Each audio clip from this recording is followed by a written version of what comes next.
All right. I am DJ York with DJ Talks a Lot podcast. I talk a lot, but I don't gossip. I mean, I run my mouth like crazy. Today, I have really my favorite guest so far. We're in episode 3. This is Mr. Gianni Russo. You know, you might know him from Godfather. You might know him from his very, very interesting stories of his ties to the mafia, the JFK assassination, Marilyn Monroe, just a whole bunch in one package. So, Mr. Rosso, if you want to just introduce yourself, tell people just a little bit about you before we go completely into it. Well, my name is Gianni Russo, aka Carlo Rizzo from The Godfather. 53 years ago, I made an amazing movie, fortunately, and it's still playing. Since then, I've done 46 other motion pictures, 200 hours of television, won 9 Oscars, not me, but the films I've been in. I have a best selling book called Hollywood Godfather on Amazon. For 3 years, it's still a best selling book. And I'm about to release my third book, which is called Mafia Secrets, which will blow everybody away. Wow. And for everybody that's wondering about his book, we will put a link in the description to purchase that book off of Amazon. And is it on your personal website store as well? Oh, yeah, it's everywhere. Okay, we'll put that link down the website too, so y'all can go buy that book, be a blessing to Mr. Rosso, help him out. Because I'm telling you, the book is Oh, I don't it's need any interesting. help. Don't use the word help with me. I'm way beyond help. You heard him as yourself. But go buy the book. Buy it. Because you won't regret it. Seriously. I mean, the stories are the things that the government and people that were really involved don't want to tell you the truth, but he does, right? No, but if they go to Amazon, they'll see 5,000, over 5,000 5-star reviews. So Wow. it's not your opinion or mine. The world has made this book a bestseller in 73 countries now. Wow. That's Yeah. crazy.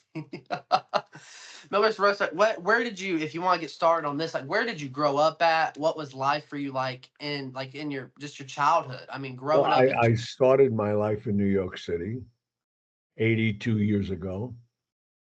And I had a revelation, which I call a revelation.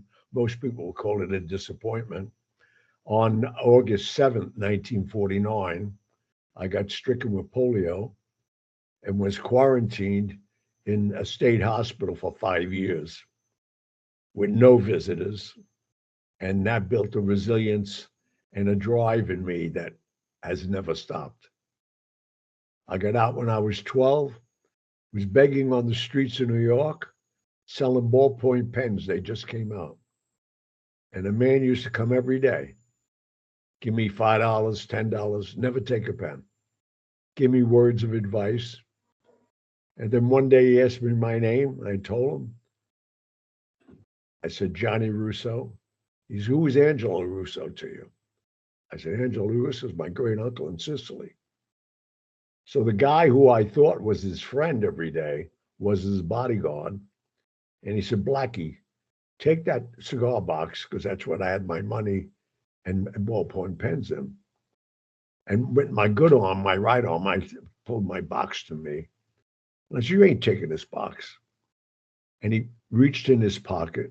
He took out a roll of money. I never saw that much money in my life. I was only 12, so I didn't have that much experience with money. And he peeled off three $100 bills and gave me three $100 for about $10 worth of pens.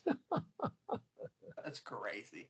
And I was with that man until 1973. His name was Frank Costello. He was the boss of the Genovese crime family. That him and Meyer Lansky created what's known as the syndicate, and which embodied the rest of the crime families in the United States and in Sicily, and is still going on. I'm happy to say. Man, that is, the polio. I mean, you being stuck in a hospital for 5 years. I'm not trying to diss nobody or put anybody down, but my generation, I can't see my generation of young men being able to stick and stay strong through that. I just don't. Well, a special. Well, your generation now, I don't know if they would do it because, I'm talking about hospitals that you wouldn't recognize today. There was no television. There was, the only separation was a curtain around a bed. I was in a 20-bed ward. And during that time frame, 2,300 kids died. So I stopped making friends with people because I'd make a friend with you, and then, a week, 2 weeks later, your mattress is being sterilized, and they're telling me you went to heaven. And I'm still very religious, and it's amazing that I am because of what I went through. Because I couldn't believe why I was being punished, because I was already studying to be an altar boy and going to church every day with my grandmother. And next, I'm in this ward, totally confused. Wow, that's heartbreaking, especially seeing all making a friend with somebody and then passing away.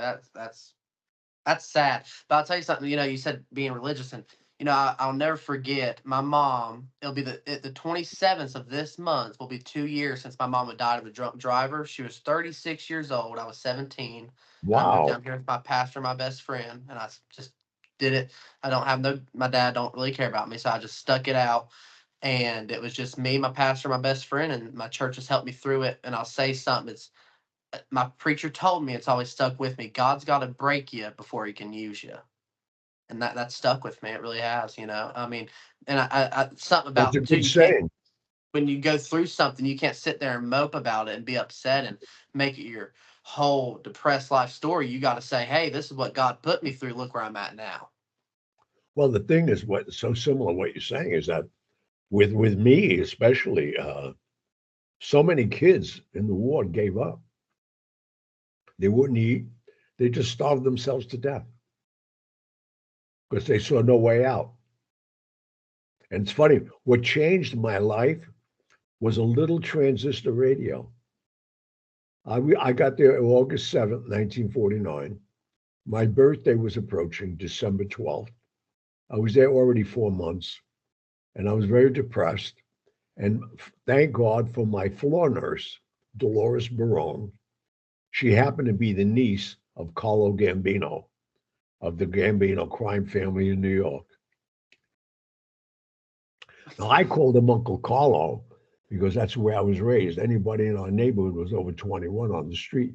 You call him aunt or uncle, just out of respect. And the night before my birthday, December 11th, she brought me a transistor radio. And she's, my uncle told me to give you this. Unbeknownst, I didn't know if he was really my uncle or not. I didn't know he knew my relatives in Sicily. And that radio, the next morning, I turned it on at 6 o'clock in the morning, listened to it very close in my ear in bed because I don't want to disturb anybody. And that's when I met my first mentor by radio. His name was Frank Sinatra. And I found out he and I shared my birthday, which was his birthday first. Obviously, he's older than me. And I listened to his music, and he gave me the courage because during that day, they were praising all his accolades, how he came from Hoboken, humble beginnings. His mother was a barmaid, all these things. And I felt if he could do it, and he was only 10 blocks away from me. I was on 31st Street. He was on 42nd Street doing 5 shows a day at the Paramount Theater. And as time goes on, he baptized my son Luciano. He became my only singing teacher, and we were friends till he died. So talk Wow. about revelations and meaningful things. That's why I'm a total believer. I've been shot, stabbed, kidnapped. Well, you read my book, right? Yes. Yeah. I Well. read. I did like the digital thing. I don't have like a paper copy digital. Oh. Okay. Yeah, I didn't get all the way through it. I'm not gonna lie to you. I can't read. I read my Bible. That's the only thing I can read. But I try not to watch a lot of your interviews because I wanted to really just be intrigued by your answers. I tried to keep it on the down low. So yeah, before just a couple days ago, I downloaded the book and read just a few snippets, like very very short. I didn't read a lot. I wanted to surprise myself face to face. Oh, okay. But no, Frank Sinatra, I'm a big fan of Frank Sinatra. In my room right now that I bought a few years ago, I have a original candid photo of him singing at a concert, and I love it. I love it. And that's weird saying to my generation because I'll ask people my age and my generation, like, y'all know who Frank Sinatra is? Who's that? Who's that? Oh yeah, they don't know. They don't know. No taste for good music. Hello. But that's crazy. And you were also, before we get into Godfather and stuff, you were very close with Miss Marilyn Monroe, correct? Oh yeah. Well, unbeknownst to me, Costello took care of Marilyn. He really liked her as a person, no sexual involvement, nothing like that. Right. And when she left 20th Century Fox, because they were just treating her, as a piece of meat, as a sex symbol, and she actually wanted to become an actress, a thespian, study. And he brought her to New York, and I was working for him already about 2 years. And when he brought her to New York, she stayed at the Waldorf Astoria, is where I met him every morning at 11 o'clock. I had him be under the clock in the lobby, just sit there until he sent for me. And either Blackie or somebody would come out and get me and bring me to where he held court. They call it Peacock Alley. And we'd talk and do whatever. And this one weekend, he said he's going deep sea fishing with Tony Accardo, who was the head of the outfit in Chicago, major guy. And he said there's somebody up in the suite. He always kept the suite there. He says check in on them, but don't go up before 12. And I went up at 12, knocked on the door, and Marilyn Monroe answered the door. And she said, Johnny, what are you doing here? And how she knew me, I got caught on the streets of New York by a truant officer, because in New York, you had to go to school till you're 16. And I got caught by this truant. I was like 15. And he gave me a ticket. And I was on my way to see Costello at Toots Shor's, which was a boarding hole in New York, a, a bar that every day at 4 o'clock was like the Ed Sullivan show. Joe DiMaggio, Marilyn Monroe, Sinatra, everybody went there. Right. And he said, I'll handle this for you. And the next morning when I meet him, he said, I enrolled you in Wilford Academy. It's on top of Debsey's, part of your morning route. So just go in, sign in, and in December, don't go no more. So I went there the next morning. And when I signed in, there was like 30 or 40 young little girls there, all learning cosmetology. And I didn't have to meet him until 11. So I used to hang out there for an hour, hour and a half every day, just talking to the girls. I had nothing else to do. And one day, while I was there, Mark Sinclair and Kenneth, the top hairdressers in New York, came in, and they were looking for shampoo boys. Why I'm telling you the story brings you to how I got to meet Marilyn Monroe. Right. They hired me. They were working at Lily Daché on 56th Street and Park Avenue. I used to walk past there all the time. The limousines and the socialites all went there. And the fourth head of hair I shampooed was Marilyn Monroe's. And it wasn't like we know of salons today where there's sinks lined up. These were actually shampoo rooms, because these women came in, they changed their clothes, they put a robe on, and then they were brought by the maid into the room. And with that said, I don't even know how long I was looking at her, because we all know the configuration of a shampoo basin. She was still standing at the ceiling. And so I went over and I said, I'm sorry. And they taught me how to, heat the water and touch it on her wrist so she could improve the temperature. It was very high end. And as I'm shampooing her, of course, it said she wanted a hard shampoo. So I'm shampooing her. My hands are very strong from dragging myself around because I was a cripple. So, my right side was like an unbelievably strong. It still is. My muscle memory, even at 82. Well, That's how I met Marilyn Monroe that's how you met Marilyn Monroe. Okay. and stayed Now, a friends for 5 years. Really? It's up till her death? What? Was it up until her death that y'all remained friends? Oh yeah, I mean, what happened was that last weekend, the weekend of July, last weekend of July of 1962, I was told to go to Cal Neva. I traveled a lot for Costello at that time. He would never go to these meetings. I would just go and report back to him. And who was holding the meeting was Sam Giancana, the underboss to Chicago outfit. Sinatra was in attendance, which we were friends by now, and Marilyn Monroe. And they were going to convince her, or try to convince her, to be with Bobby Kennedy one more time. Because when John became president, he told Marilyn, I can't see you now for a while because I'm married to a Jackie and I'm a good Catholic boy. But in 2 years, I'll leave her and marry you. That's how naive she was. This was like the 75th or 80th day of his being president. Most people don't know. JFK was only president for 100 days until he was assassinated. Did you know that? I didn't know that. Yeah. I didn't know that. So long story short, she started screaming, I don't want nothing to do with these Kennedy boys anymore. And we didn't know she had just had an abortion with Bobby's kid.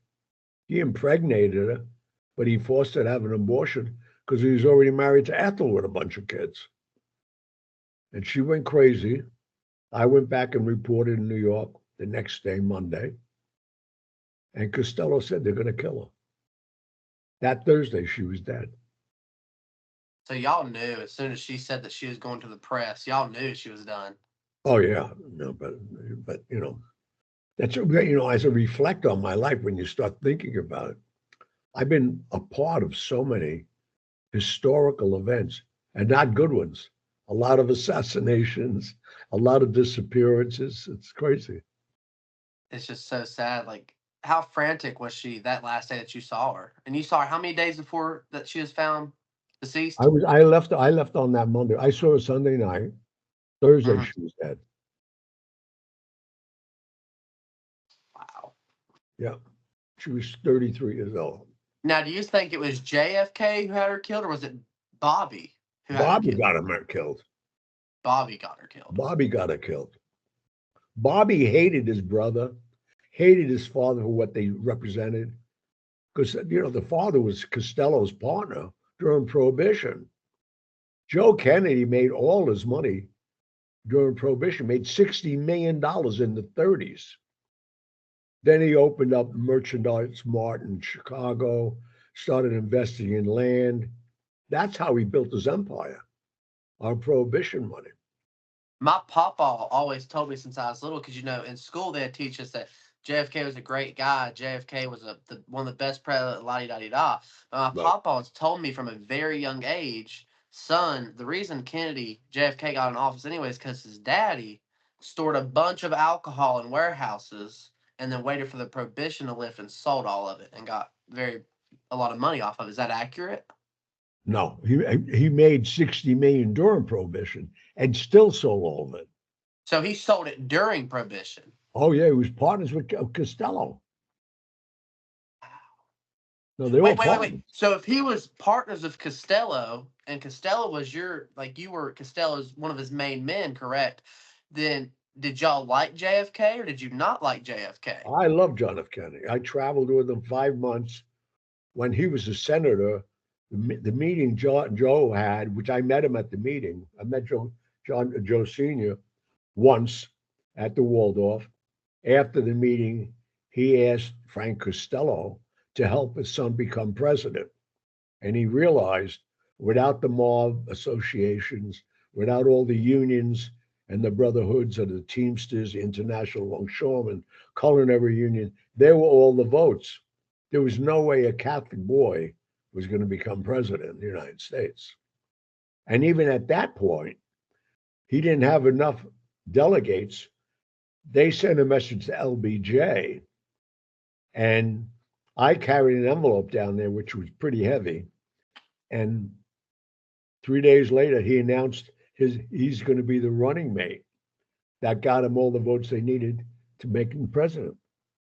But the promise that Joe Kennedy made to the mob, if his son got in, was that as soon as he got in, during the first few days, weeks even, he would invade Cuba and get all the casinos back. That's the only reason they did it, because Fidel Castro threw Batista out at that time and took all their casinos. They lost millions and millions of dollars.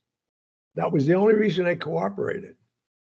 So JFK's daddy promised the mob that if JFK got in office, that he'd raid Cuba and get all their money back and the casinos No, get running. their casinos back. Throw Fidel Castro out. And Now, why? did they go through with that promise? Let me tell you this. This is part of American history.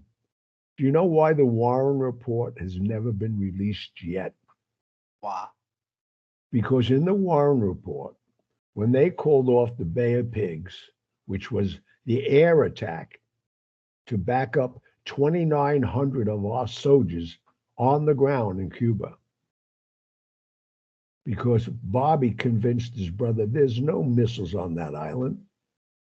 I know what you guys are doing. He called off the airstrike. We killed, or was responsible for killing, 2,900 of our ground soldiers, which we could, I mean, there's no way for an excuse for that. So who was really president, JFK or Bobby? Well, Bobby was Attorney General. Right. So he was, I mean, as far as law enforcement, he was the guy. So he could order anything he wants. And he convinced his brother not to do it. But John didn't know what Joe, his father, promised the mob. So he went along with it. So back to Marilyn Monroe. When you were in the room that day with Sinatra, um, Costello, and all them other people, and they were trying to get Marilyn Monroe to what? Seduce Bobby, get on recording? What was the main plan here? Well, her room was her room. The hotel was called Cal Neva. It's on the border of California and Nevada. It's still there. They just reopened it.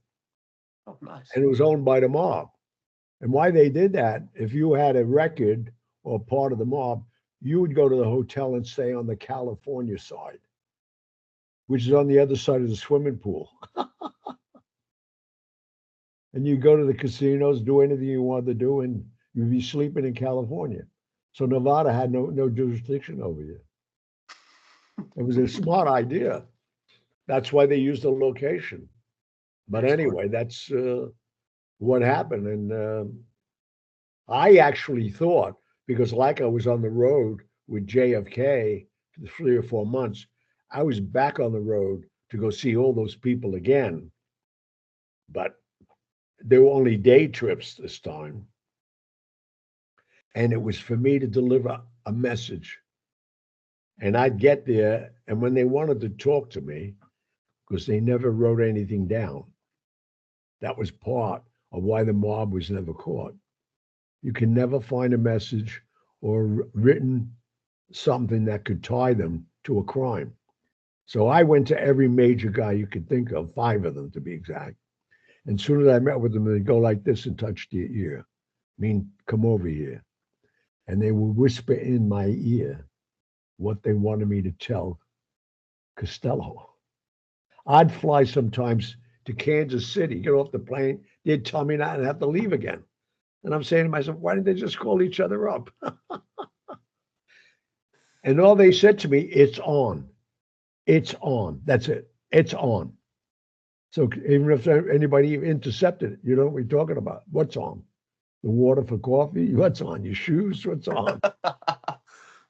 No, and when I got back, it was like my 6th day. I met with him like I always did, 11 o'clock. And he went like this to me. That means come and tell me what they told you. And I whispered in his ear, it's on. And his whole demeanor changed. He gave me an envelope, manila envelope. And he said, you're going to leave the country on Thursday. It's okay.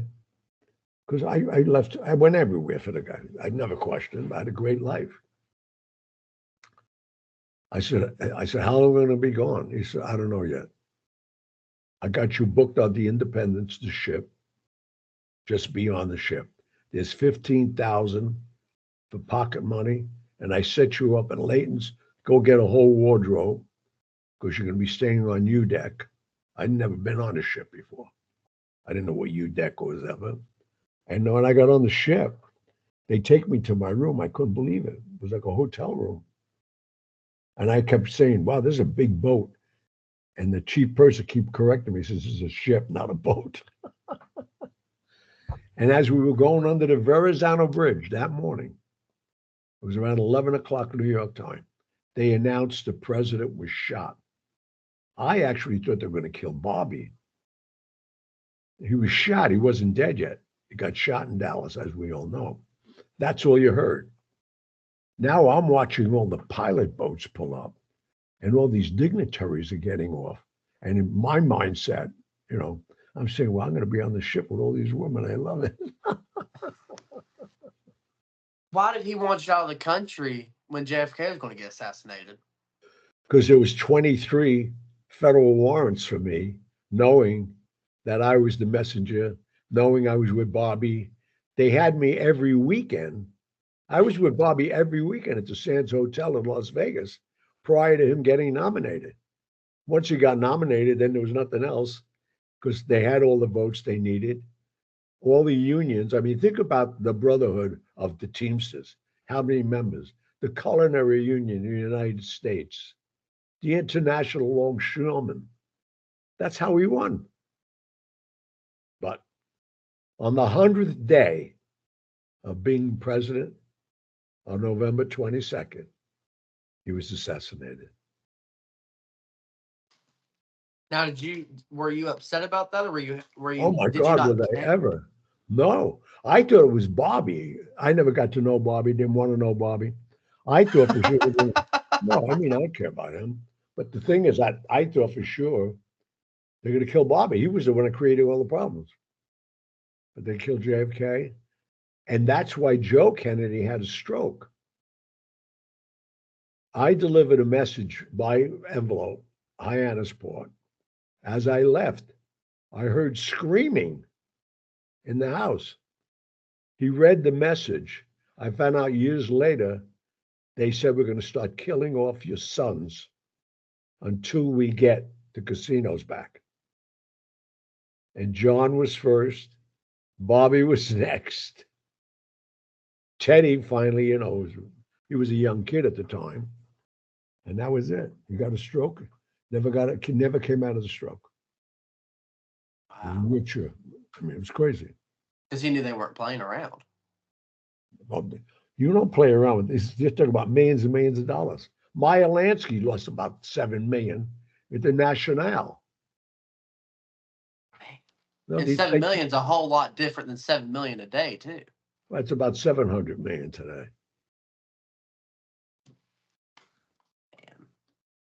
Well, Miss Russo, tell us, who killed John F. Kennedy? I'll give you the guy who shot him and was the kill shot, Johnny Roselli. Every family had a shooter. There was 5 shooters there. They wanted him dead, and they were not going to take your word that Costello got somebody or Savella's out of Ohio, Marcello's out of New Orleans. Marcello's had Lee Harvey Oswald. That's the So guy they he. trusted no families. None of the families trust each other. They wanted their own shooter there. And Johnny Roselli was being trained with Santo Trafficante by the CIA to kill Fidel Castro. They were trying because Santo Trafficante was friends with Fidel Castro and stayed friends with him because he was the boss in Florida. So he had a good rapport with him. So he was still friends with him. So they were trying to get close enough to kill him to get the casinos back. This was almost 2 years now. They waited. I mean, you're hearing stuff here nobody knows. Right. Nobody knows. That's why my books sell. People can't believe it. So he took the kill shot. Where was he? Because I watched that video. There, you cannot, and I don't care. Anybody can debate me on this. You're not going to get shot from the back, and your brain's not going to go that way. It's not Right. going to. That means it would have went this way from the front of his face. Exactly. So that's why even when they did that whole report on the mysterious bullet, I think it was a 2 hour special. There was no way one bullet could have shot three people. Had to make turns, go back, this, that. Roselli was in the storm sewer as you're going up the plaza.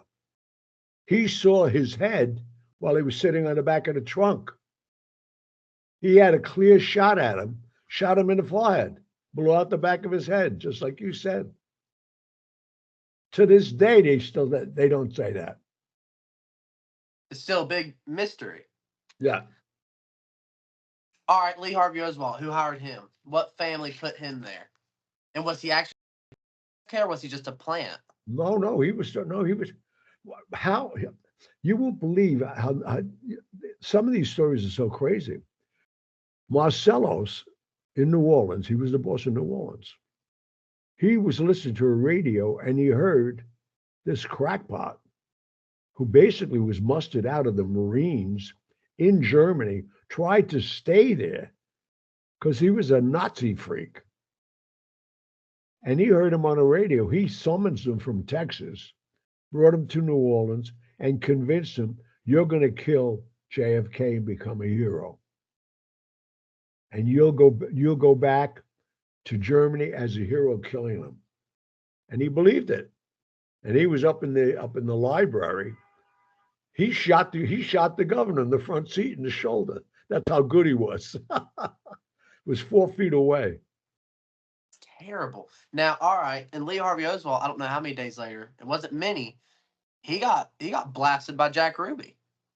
Well, Jack Ruby was Frank Costello's man running all the slot machines and prostitutes in Texas. So you knew Jack Ruby? I knew Jack Ruby well. Wow.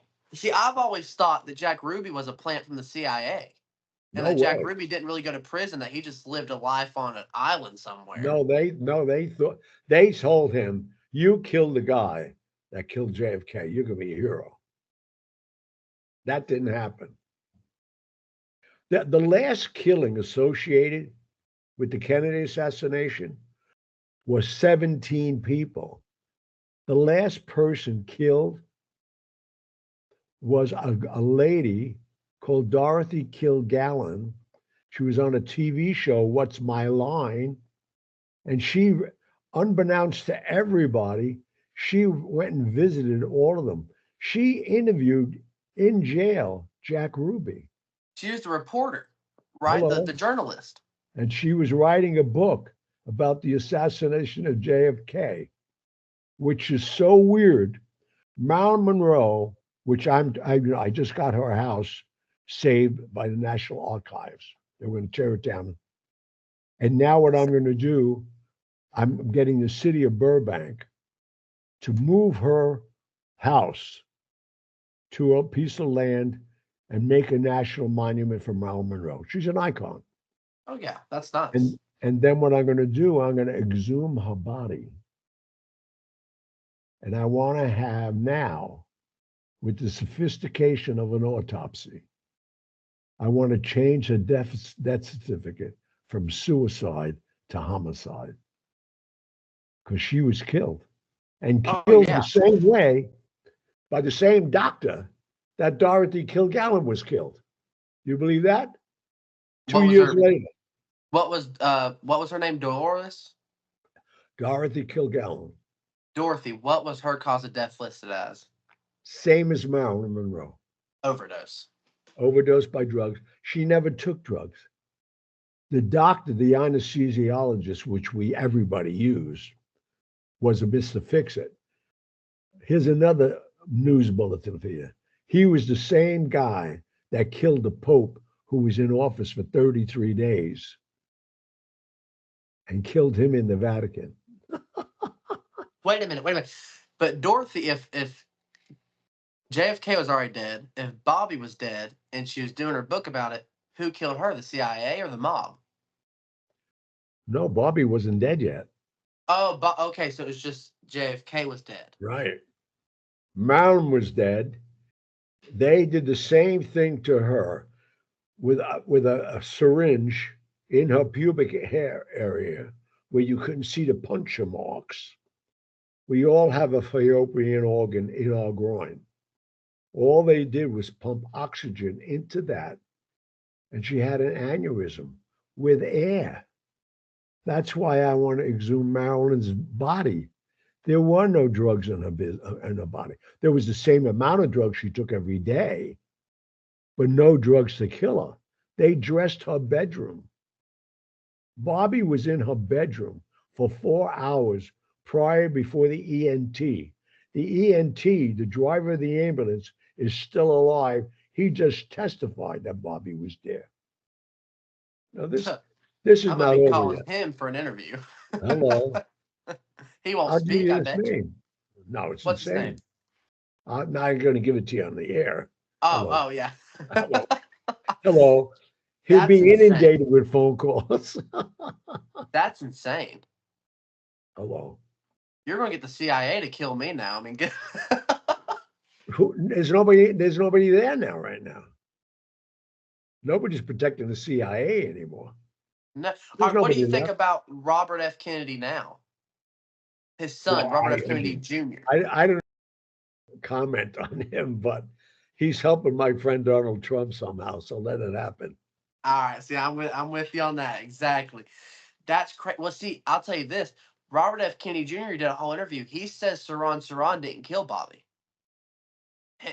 Robert RFK Jr. went and interviewed Saran in prison, I know. and he said that there was a hotel lobbyist or something that was hired the day before, and that he had mob ties. And if you look at the autopsy, it was a gun in the back of Bobby that killed him. And he says that guy flew off to, I forgot what, you can watch this interview. I'll send you the link after this. He I flew off to met Michigan. Sirhan at the racetrack with Johnny Roselli, the guy who killed JFK. Johnny, they killed Johnny about a year or 18 months after because they were bringing him in because now the rumor was out there that he was out there and they're going to bring him in. There was no way he was going to go in because he's claustrophobic. Nobody knows this stuff. So they hired two people to kill him. They killed him. By the time they put him in the barrel that they found him in the bay down in Miami, rigor mortis set in. So they cut off his legs and stuffed them in the barrel. These idiots, because one thing about Johnny Roselli, he loved monograms. He had JR and everything, his underwear, everything. So before they sunk the barrel, which they thought was secure and anchored well, they sprayed JR on a 50-gallon drum as a joke. That's terrible. 2 weeks later, the barrel's floating in the bay. I was having dinner with somebody that I can't mention, he's still alive. We heard on the news that the barrel with JR is, and we knew who was in it. By the time they bought the barrel in, it was Johnny Roselli. But I Wow. met him with Sirhan. He was personally handling Sirhan. How they got him to kill Bobby or be one of the shooters. There was 3 shooters there too. Yeah. Nobody said that. They wanted to blame Sirhan. They got a copy of the speech and certain lines in the speech. They hypnotized him with it. They got him a job at the Hollywood Roosevelt Hotel as a busboy weeks before the convention, but they knew the convention was booked. They had 6 or 7 guns already planted through that whole walkway that they knew we had to go from the side stage through the kitchen. So all those metal detectors that were obsolete anyway, everybody was ready. So when he shot him from the front, the kill shot was from behind. Mm-hmm. I mean, all this stuff is going to come out someday. And I hope someday people read the last three books I wrote. I said this 4 years ago in one of my books. It's crazy. It is. It's a whole lot too, because it's still apparently a big mystery when it's not. But Mister, when did you get comfortable talking about this stuff? Like, when did you finally say, okay, I can quit holding this stuff in. I think I'm safe. They're not going to try to take me out. When did you start feeling safe? I never worried about anybody. If you when you ever get to read my book, I was kidnapped by Pablo Escobar. I was put in the prison he built under his house. I was in Bogota. They already slit my throat. I got 81 stitches here. I was left for dead. I'm here. I've been shot, stabbed, run over. I don't fear anything. I don't live, like you said, when I had a revelation, you know how I got out of the polio ward? Wow. There was a pedophile. Dolores Barone told me about this pedophile. I didn't know what a pedophile was. They didn't exploit pedophiles to 11-year-olds and 12-year-old kids then. Well, that pedophile, I was a good looking kid when I was 11, 12. He tried to attack me. When she told me about him, unbeknownst to me, the little porter's brooms that you see in hotels, those little short brooms, sweep up crumbs in lobbies and all that. I took one under my arm while I was dragging myself to the bathroom because I was in no hurry to go back to bed. And I always sat in stall 4 in the center of the bathroom. It had the best lighting because I'd go to the bathroom in the middle of the night. Time meant nothing to me. I was already there, Right. all those years. So every time I went to that stall, I'd close. The only curtain we had was a privacy, was a cloth curtain. Before I got on the toilet, because I couldn't stand at a urinal, I was so crippled. I hid my broom handle, the little broom. I broke the bristles off the first day and threw it in a garbage pail covered with paper towel. And I used to sit on the toilet and file this broom handle in the grout of the tile in front of me on the floor. I made a pencil out of it. It was about a 3-foot size pencil. And I always put it on the toilet next to me, next to my right hand, because the right side of my body was not crippled. It was so strong from dragging me all these years. Right. And here comes the pedophile. And I could see his shoes through the curtain. Is you all right in there? I thought he was just checking in on me. I said, yeah, I'm okay. I'll be right out. And he starts to pull the curtain. So my right hand, I grabbed the curtain. And obviously, I lost a tug of war. And he comes in, closes the curtain, and starts unbuttoning his pants. That's And sick. without getting graphic, he tried to put his private into my mouth. Right. While he was struggling doing that, he didn't realize I picked up my pencil on the floor. And my left arm had some mobility and no strength. And all I used it was to guide me. I'm sitting down. So I laid the pencil on my left arm. And with my right arm and shoulder, I poked him with it. And God willing, he guided it under his rib cage, went right through his heart and out his back. This guy looked like a wounded Indian running around with an arrow in him. He bled out. To make matters worse, Dolores comes in, they hear the screaming. Now they put me in the psych ward in Bellevue. I went from the polio ward to the crazy house. Wow. I think that's a good way to leave this interview.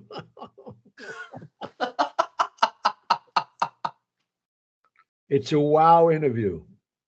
It is, and that's why this is my favorite. I mean, seriously, this is the last person I had on was my favorite at the time. He was the last person to leave the Cielo Drive house of the Manson murders. The night that the Manson family went in and butchered all of them, Oh, he wow. was the last person to leave.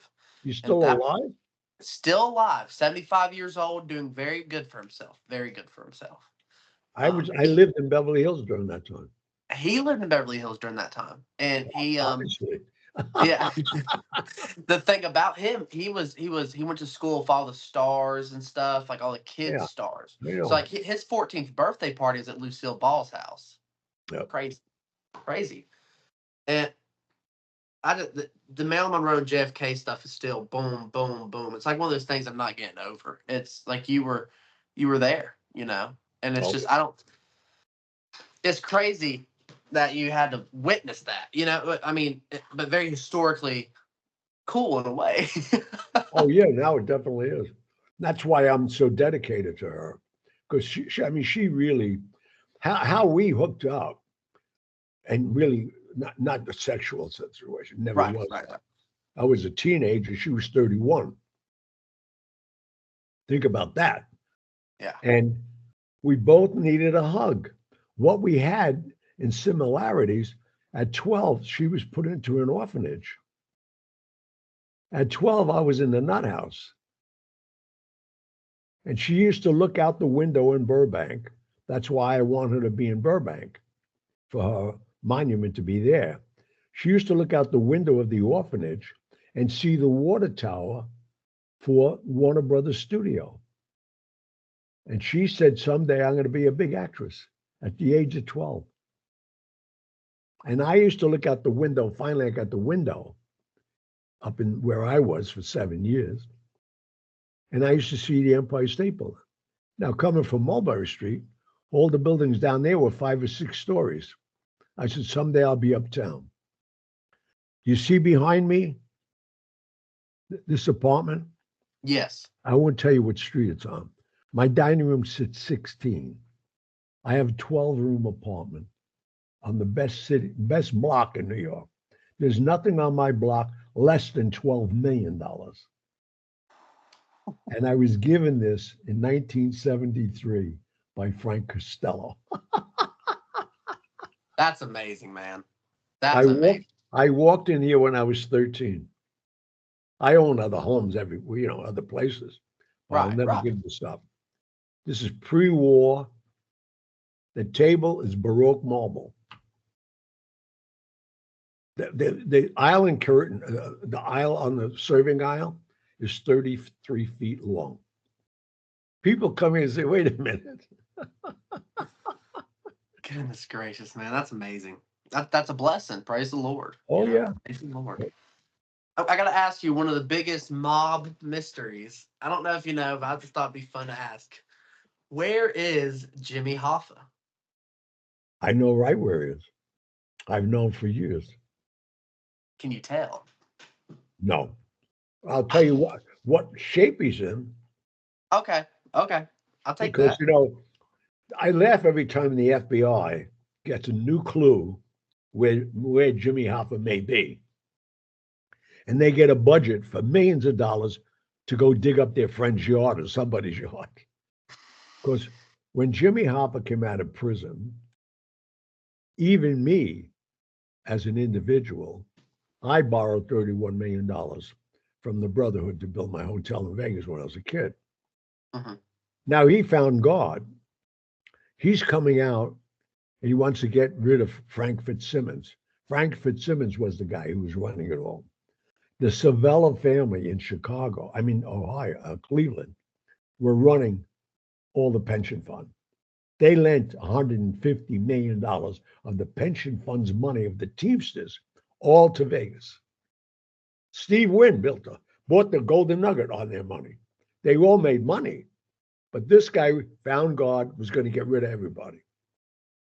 He never That, got out of the Buick that they picked him up in. that's sad. On the highway, going down the highway, a semi pulled in front of him and dropped his tailgate. And behind him was a tow truck for trucks and pushed his car right up that tailgate. So it looked normal. Yeah. When it closed the gates, they ruptured the exhaust system on the truck, and it filled that whole carrier back there with carbon monoxide.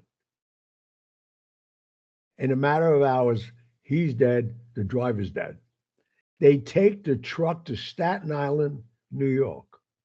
It wasn't a big trip anyway, but they take him there, and DeBreeze's had a crushing place on Staten Island. They took the axle and the engine block out of the car, and they crushed it, as they do with cars, and comes out as a 2 foot by 4 foot square. The amount of friction of that heat being pressurized dissolves all DNA. It's one of the greatest ways the mob used to get rid of a lot of people. 5 major bosses in the United States, 4 of them are still alive, bidded on who wanted that. And a friend of mine bet on it. He's got it down in his game room. He got a 4 foot, 6 foot, quarter-inch plate glass on top of it. And if you're a good friend of his, you say, come on, let's go downstairs and have a cigar with Hoffa. Wow. Jimmy Hoffa is resting peacefully in a major mansion. Now, did he deserve it? I mean, Oh, did he ever? He was nuts. Crazy. now, talking about mobsters, I want to ask you about. I think I have 2 names on here. I want your opinion on. If you can say no comment, I understand because they both are alive. Michael Franzese. I don't know if I'm saying his name right. He's a joke. Absolute joke. Michael Franchese, look him up. Look him up right now if you want. Go online and look up Michael Franchese. Go on your phone. I'm on my phone. My computer's over there, Okay, and all I right, got all the right. service. I looked him up yesterday. I was like, I keep It seeing says a lot on Michael him. Giulio. It says Michael Giulio, born in Brooklyn. That's his baptismal name. Right. He's not he's not Sonny Franchese's son. Never was. His mother dated Sonny. I was So with that's Sonny. not really his dad. No, this guy's so full of shit. It's unbelievable. Oh my goodness. His mother dated him. He met Sonny, and he knew Sonny's real son. And you know what the funniest thing is? Both of them ratted their own father out and put him back in jail. And I'll tell you how smart Michael Franchese is. He was a genius, an Ivy League kid. Did you know that? No, I didn't know that. That's how he created and found out about the severance tax on gas in New York State wasn't being collected right. He created that scheme, made $12 million on fraudulent taxes, and 2 mob families, the Bonanno family and the Gambino family, took him in. They made him for no reason. He never killed anybody. He never did nothing. He was smart. He gave them $8 million of that money. Wait a minute, it gets worse. He kept 4 and he did 10 years in jail. Brilliant guy. Oh, real brilliant guy. Now, what's well? I guess it's not his father, but did Sonny take him in as a son? No. Sonny knew him. Sonny made the deal and robbed them on all that money. The reason He ran that for Sonny. I've seen Michael and Sonny at the prison visitor center taking pictures and stuff. So I guess they're just really good friends. Who? I've seen pictures of Michael and Sonny, like when he was up at age 100, right before he was getting out of prison. I've seen they took That's pictures all it together, was. It was just hold it. friends. He knew him, made a lot of money. He made him. He was a made guy. You know What's who your made opinion on me? Sonny? You know who made me? You. God. Amen. Nobody That's else will right. ever do it. That's right. You're And guess exactly what? right. I've been tried on 3 murders. I never had handcuffs on, never slept in the jail. Who's smarter? The guy who did 10 years and lost all his money? Or me? I have all my money and all my freedom. Were you a fan of Sonny or not? Sonny, I love Sonny. Really? And he Sonny, lived a I very had long life. I had dinner, one of the last dinners he had at Parkside in Corona with my good friend. I can mention his name now because he died. I would never mention his name. Right. And I get teared up with talking about him. Tony, friend, was an amazing guy. You used to call him Tough Tony. He was the underboss of Genovese family. He owned Parkside. I used to be there all the time because of him. I haven't been there since he died. That's where we all had dinner with Sonny. Wow. And there was no Michael sitting at the table.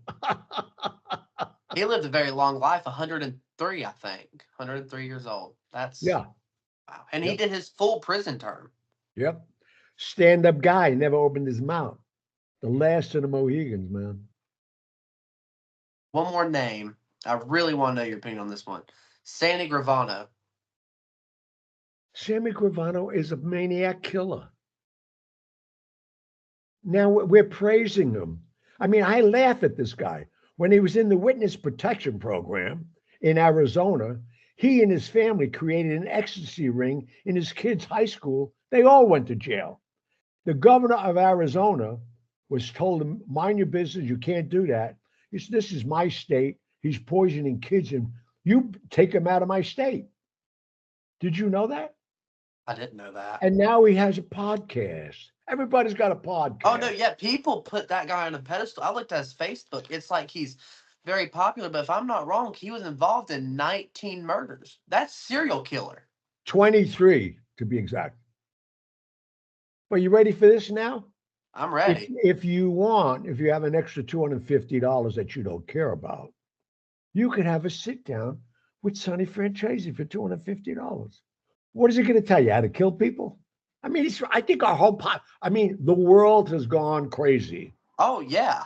praising praising these people, Killers. and they all are stars now. They got millions of followers. Just hey, I love the idea that people are enamored with the mob because I keep writing best-selling books. This is my Right. third book. The next book is Mafia Secrets. I mean, it's insanity. I can't believe it because I was looking at his Facebook the other day and I wanted to know your opinion on that because I'm sitting here thinking, this guy. I mean, It's you just only said my opinion. 23 murders I know that. and people love him. I can't believe it. America is obsessed with murder, sex, and drugs. Yeah, but you know, I as a kid myself, I used to love Humphrey Bogart, James Cagney, but they were actors. Right. These are real people doing this, Yeah, real killing people people. killing real people. Yeah, innocent people.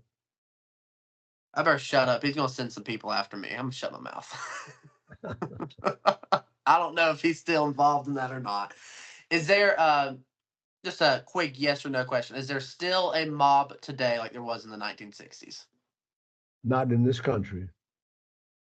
In Sicily, yeah. Yep. Wait a minute.